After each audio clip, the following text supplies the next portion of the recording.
The cafe hummed with the low murmur of conversations, the clinking of cups, and the soft hiss of the espresso machine. It was the kind of place where people tucked themselves away for a quiet afternoon, lost in books, laptops, or whispered secrets. But that day, one voice rose above the steady hum, a small, innocent voice that carried a weight far too heavy for a child to bear. At a corner table, little Emily sat with her mother, Sarah.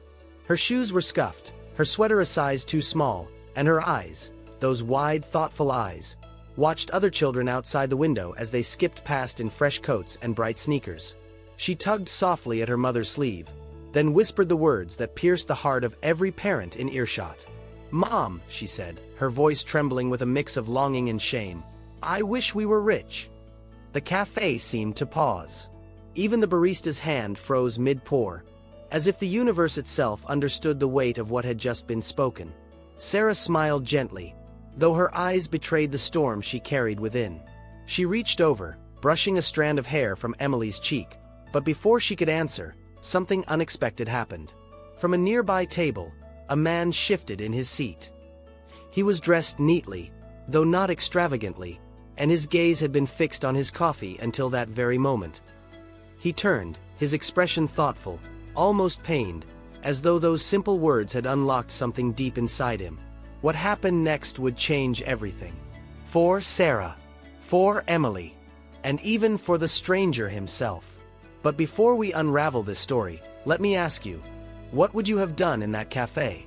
If you heard a child speak such words, words drenched in both innocence and desperation, would you stay quiet, or would you step in? Because sometimes, it's in the moments we least expect, in the whispers of a child's wish, that life presents us with the chance to rewrite not just someone else's story, but our own. So stay with me until the very end of this journey.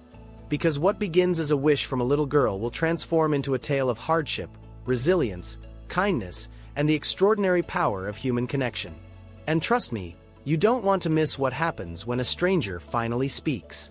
But before we begin, if stories like these touch your heart and remind you of what really matters, make sure to subscribe, hit that like button, and ring the bell so you never miss another soul-twisting tale. Here, every story is more than just words. It's a mirror of the heart.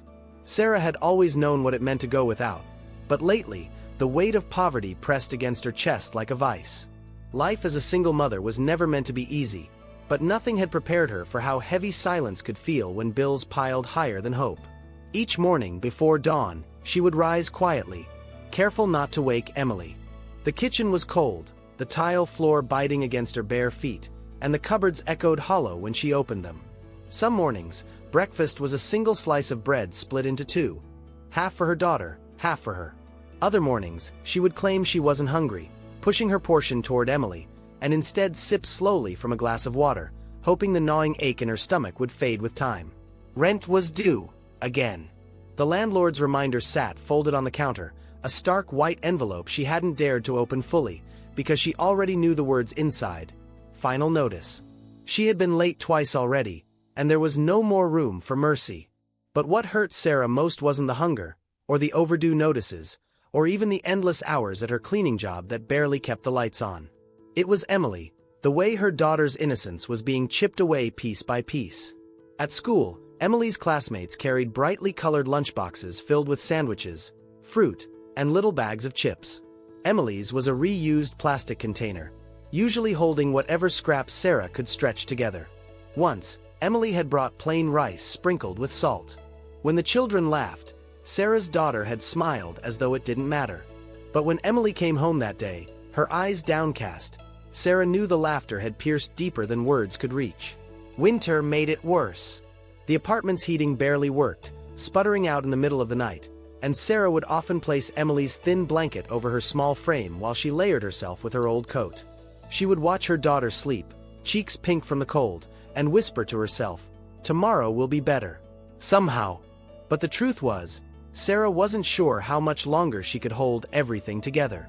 She was tired of choosing between paying for electricity or buying groceries, tired of pretending to Emily that everything was fine, tired of carrying the guilt of not being enough.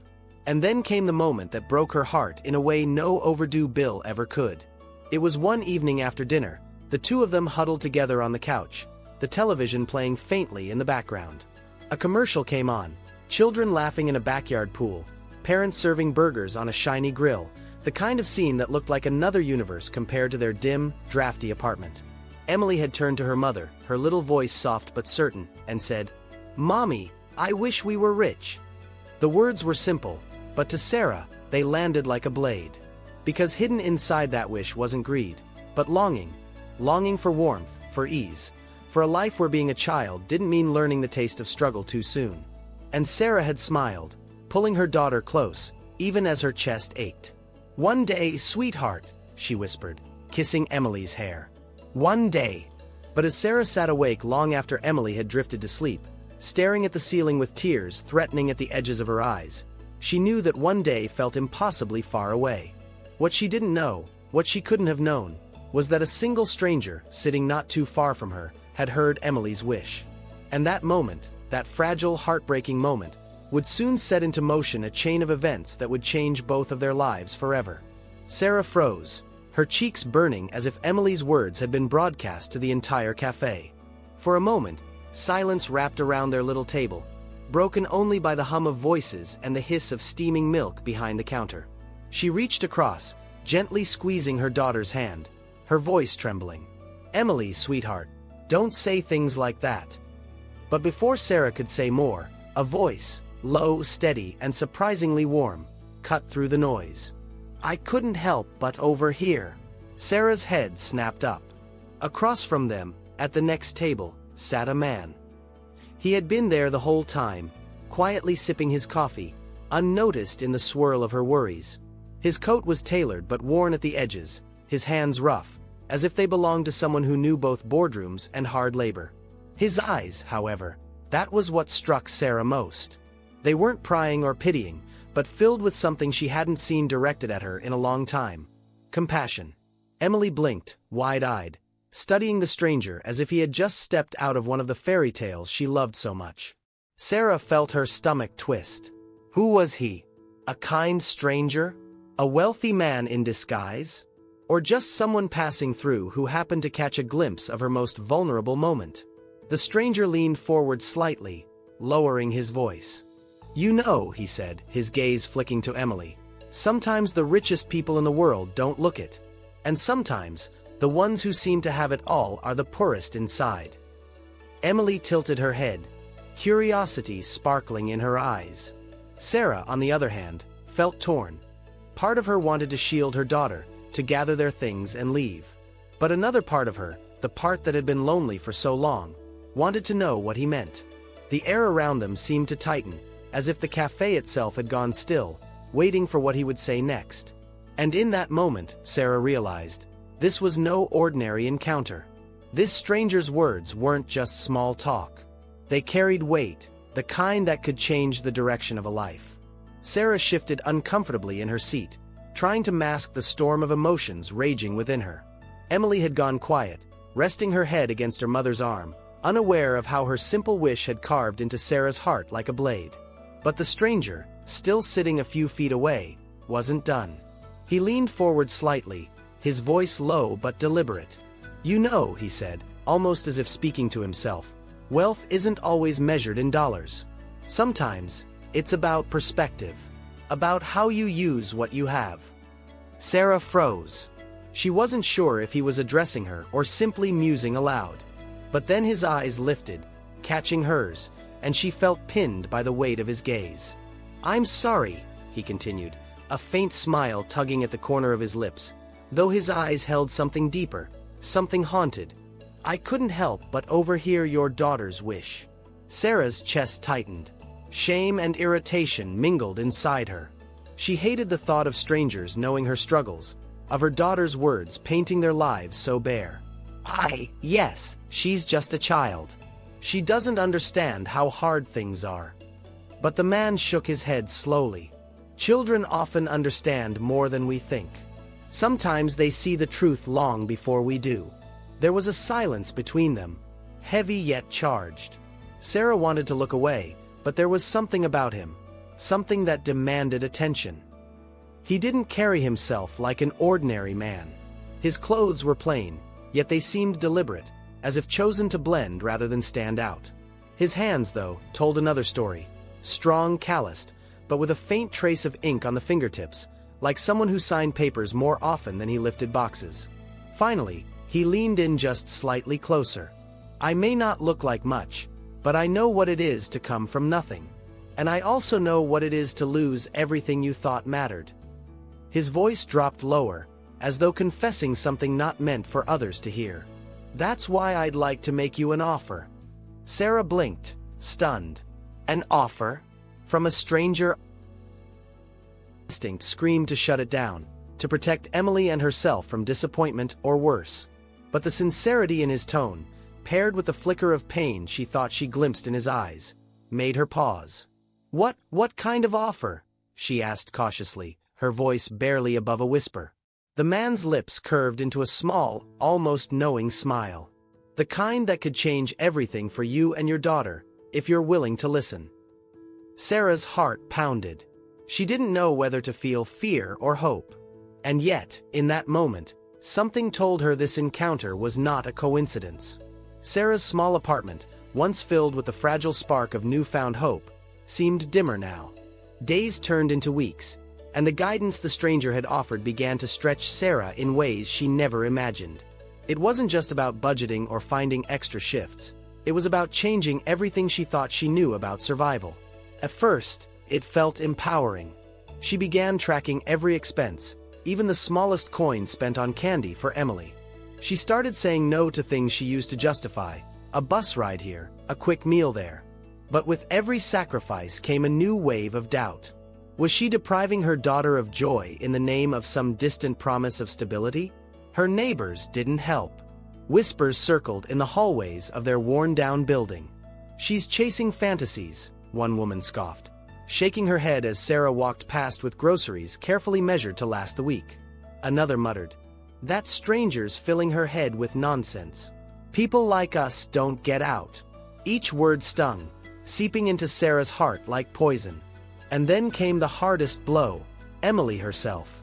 One evening, as Sarah served a thin dinner of rice and beans, Emily pushed the plate away with tears in her eyes. "Mom," she whispered, "why do things feel even harder now? I just wanted us to be happy.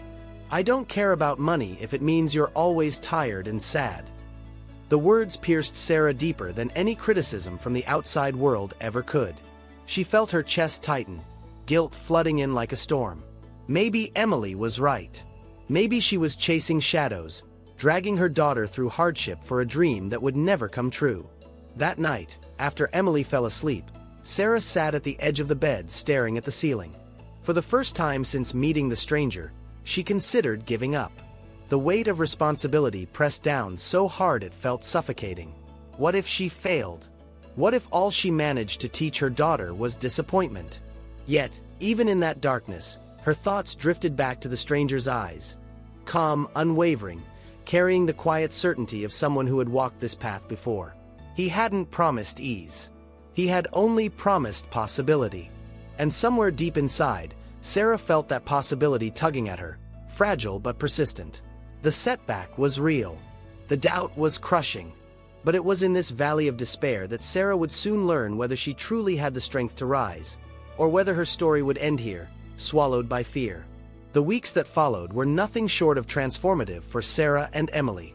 Life didn't suddenly become perfect, nor did money erase all the struggles. But for the first time in years, there was breathing room. The bills were paid. The lights stayed on. And Sarah could walk into a grocery store without the familiar knot of fear tightening in her stomach. But more than financial relief, it was the sense of dignity that returned. Sarah found herself smiling more, holding her head higher, and dreaming again, not just for survival, but for possibilities. Emily noticed it too. Her mother's laugh sounded freer, her hugs warmer, her eyes brighter. And for a child, that mattered more than any new toy ever could. The stranger, whose name Sarah now knew was Michael, never asked for recognition. He didn't show up demanding gratitude. Instead, he quietly kept in touch, offering guidance, encouragement, and sometimes just a listening ear. Sarah learned he had once faced his own fall from grace, a man who had known wealth, then lost it all, and in rebuilding himself, discovered that the greatest wealth was not what sat in a bank, but what you gave away freely. That revelation stayed with Sarah. One evening, as she watched Emily sleeping peacefully, she whispered a promise to herself. She would never forget this kindness. And one day, when the chance came, she too would become someone else's stranger, someone else's lifeline in a moment of despair. Because the true lesson of that day wasn't about money. It was about compassion. About how a single act of generosity could ripple across lives in ways unseen. Emily's innocent wish had sparked something far greater than either she or her mother could have imagined. It had drawn out the humanity in a man sitting just a table away, and in doing so, it had rewritten the course of their lives. And perhaps that's the point. We live in a world where struggles often stay hidden, where people carry burdens silently, hoping no one notices. But sometimes, it takes just one person paying attention, one person who chooses to act, to turn despair into hope. Sarah knew she couldn't shield Emily from every hardship in life, but she also knew she could teach her this. Wealth isn't defined by what you have, but by what you give. And on that foundation, she began rebuilding not just a life, but a legacy. So tonight, as you sit with this story, I want to leave you with a question. How often do we walk past someone like Sarah, someone quietly struggling, wishing for just a little relief? What would change if, instead of turning away, we leaned in, if we chose to be that stranger? If this story touched you, don't forget to like, share, and subscribe. Because here, every tale is a reminder that even in the darkest of nights, one spark of kindness can light the way.